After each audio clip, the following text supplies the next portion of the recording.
ईमानदार व्यक्ति को जीवन में संघर्ष जरूर करना पड़ता है, लेकिन उसे सुख और सफलता का मिलना तय होता है। मैं हूं विनी आपके साथ, और चलो आज कुछ अच्छा सुनते हैं। सुनाती हूँ आपको एक सौदागर की कहानी, जो एक दिन बाजार में गया और उसने एक बहुत अच्छी नस्ल का ऊंट देखा। ऊंट को देखकर मन में विचार आया कि ये ऊंट मेरे पास होना चाहिए, मुझे ये ऊंट किसी भी हाल में खरीदना है। जब दाम पूछे, बात हुई, काफी सौदेबाजी हुई, मोल भाव हुआ, और मोल भाव के बाद फाइनली सौदागर ने उस ऊंट को अपना बना लिया, खरीद कर अपने पास ले गया। जब घर पहुंचा तो नौकर से कहा कि इसका कजावा यानी कि जो काठी होती है उसे निकाल दो। नौकर के काठी निकालते ही नौकर की आवाज आई कि अरे हुजूर, ये देखिए, क्योंकि काठी के नीचे एक छोटी सी मखमल की थैली छुपी हुई थी, और उस मखमल की थैली में थे बेशकीमती जगमगाते हीरे। जब नौकर ने अपने मालिक को ये दिखाया तो मालिक भी भौचक्का रह गया, हैरान रह गया। उसे लगा कि ये थैली कहाँ से आई। बोला, तुम्हें कहाँ मिली? उसने बताया कि कजावे के नीचे ये थैली थी।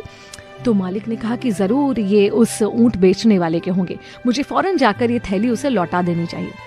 नौकर ने मन ही मन सोचा कि मेरा मालिक तो बेवकूफ है। फिर उसने मालिक से कहा कि क्यों लौटा रहे, किसी को पता नहीं चलेगा, उसे थोड़ी ना पता है कि ये आप ले गए हो। तो उसने कहा नहीं, मैंने ऊंट की कीमत दी है तो मैं सिर्फ ऊंट ही रखूंगा और कोई भी चीज नहीं, मैं ऐसे लौटाने जाऊंगा। मालिक ने नौकर की एक बात नहीं सुनी और पहुंच गए उसको लौटाने।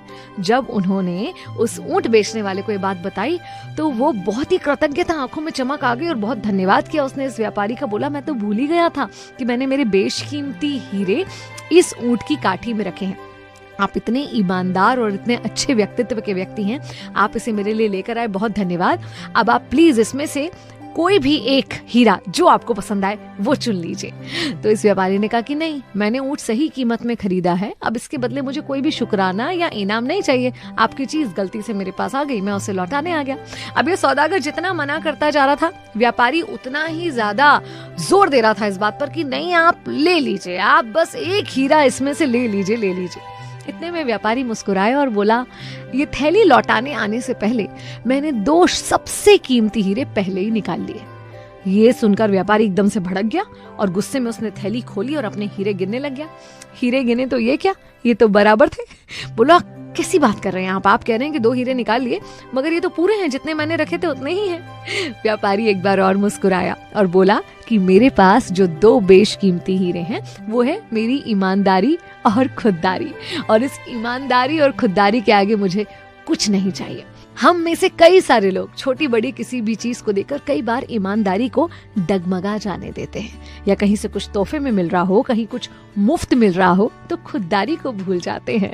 आज के दौर में ये दोनों चीजें वाकई एक बेशकीमती हीरा है, और अगर आपके पास ये दोनों हैं तो आपसे ज्यादा अमीर कोई नहीं। इन हीरों को कभी खोने मत दीजिएगा। मैं विनी आपके साथ हूँ। चलो आज कुछ अच्छा सुनते हैं।